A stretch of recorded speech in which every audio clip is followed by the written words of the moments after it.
This Jello is a red and green layered Jello, and so we call it Christmas Jello at our house.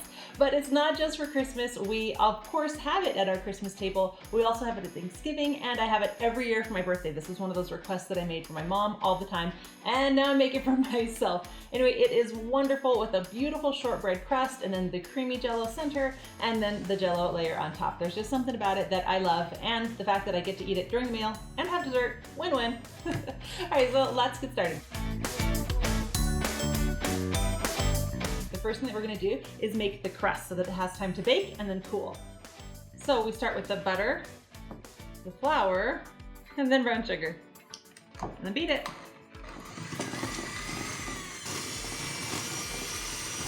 I will warn you, this is not gonna come together the way like cookies come together. This is gonna be a much crumblier dough, which is actually perfect for a crust. So don't worry about it. It's not gonna completely cream together. It's gonna be a little bit dry, and that's okay. So once it's all well incorporated, we're gonna add the pecans. Here, you can beat it again, or I just use my hands. And then you just wanna put that in a 9x13 pan and press it down, form a thin crust. Now we're gonna bake it and let it cool. Now that the crust is baked and cooled, it's time to make that center layer, the green layer.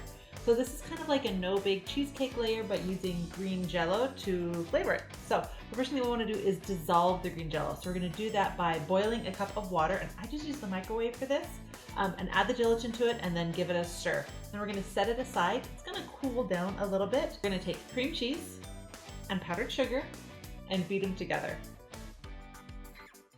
Now we're going to add that gelatin and blend it together. You want to make sure that you scrape the sides really good and get this all blended before we add the whipped cream. Now we're going to take some heavy whipped cream and beat it to stiff peaks.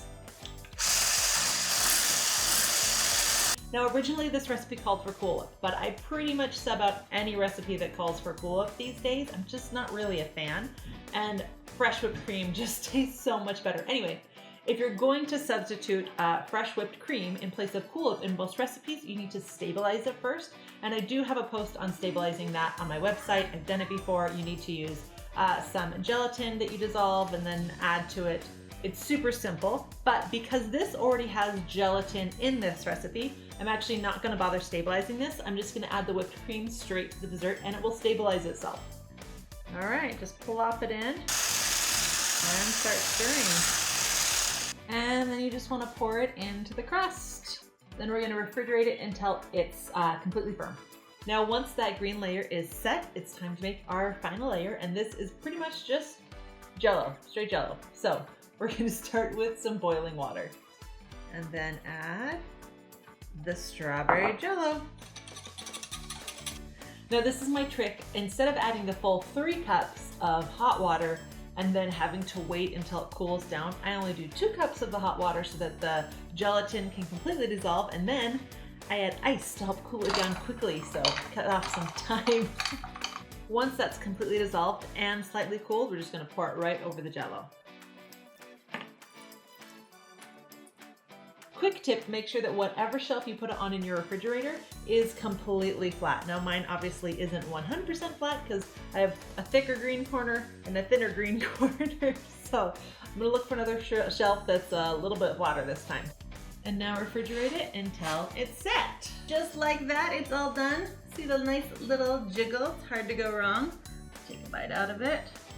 Now, if you love from scratch homemade recipes, don't forget to subscribe so you don't miss anything. Leave me a comment down below letting me know of other recipes that you'd like to see. And don't forget to hit the notification bell so you don't completely miss out and never see me again, because that tends to be what happens these days.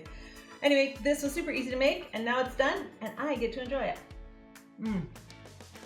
So good. I love the shortbread crust. Thanks for watching.